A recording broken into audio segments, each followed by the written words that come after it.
Satu, salam sejahtera. Dalam ungkapan Jawa, kita sebut iling nan waspada. Beringat dan waspada. Kita baru hebah dengan kisah 1 MDB.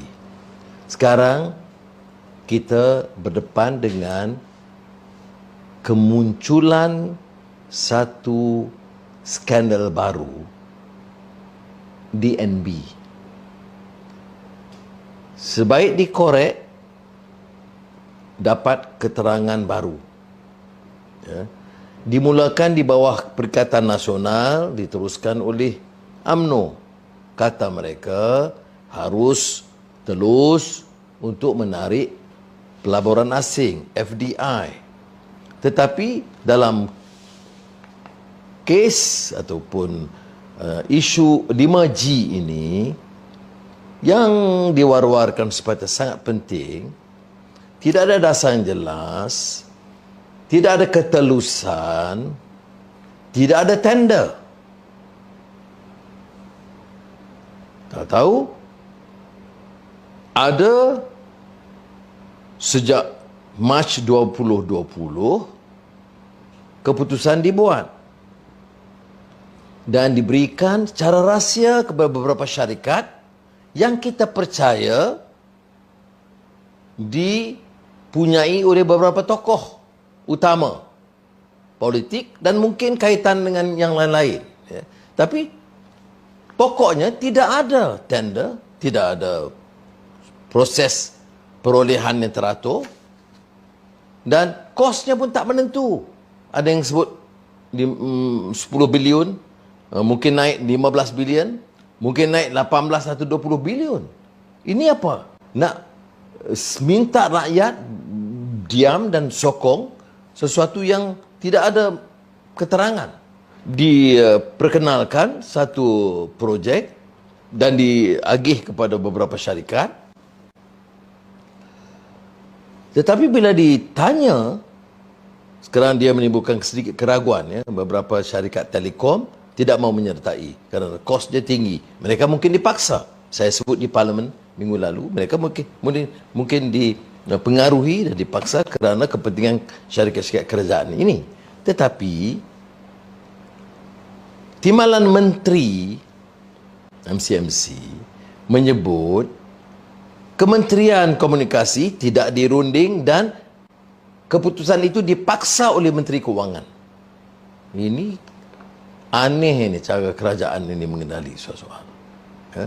Ini yang disebut kronisme. Ini disebut kemungkinan berlakunya ketirisan dan rasuah dan akan muncul satu skandal baru yang sama atau mungkin lebih besar pada satu MDB. Jadi kita kena beringat dari sekarang. Sebab itu saya mulakan dengan pesanan Ronggo Warsito. Eling nan waspada. Dan kerajaan dalam keadaan orang tamak haloba, nak kira rompak sana rompak sini, jangan kita biarkan. Jadi sebab itu kita mengambil pendekatan bahawa kerajaan mesti lebih bertanggungjawab membuka. Kerana keputusan ini dibuat ini semasa darurat. Kita fikir darurat ini nak jaga keselamatan rakyat.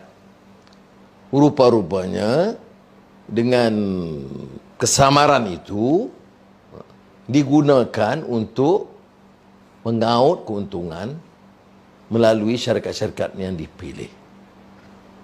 Sebab itu kita harus sekali lagi waspada dan bagi pihak kami tetap akan menentang kerana ia tidak akan DNB ini dengan kaedah yang ada sekarang. Ya, apa yang diwar-warkan? Ini teknologi terbaru dan akan mengelakkan daripada Malaysia ketinggalan.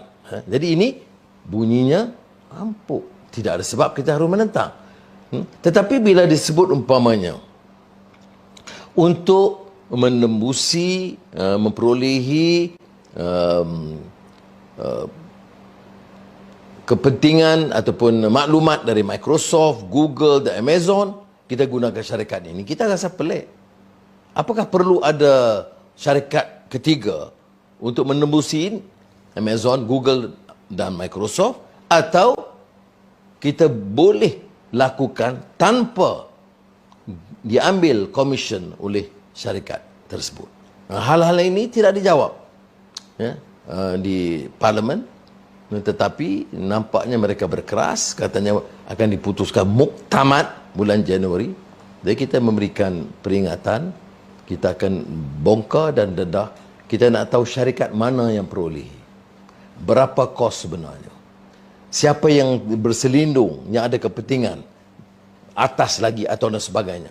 Janganlah diperbodohkan rakyat ini dalam keadaan rakyat sedang susah dan derita dengan segala kekangan yang berlaku dan harga barang yang melambung. Terima kasih. Wassalamualaikum warahmatullahi wabarakatuh.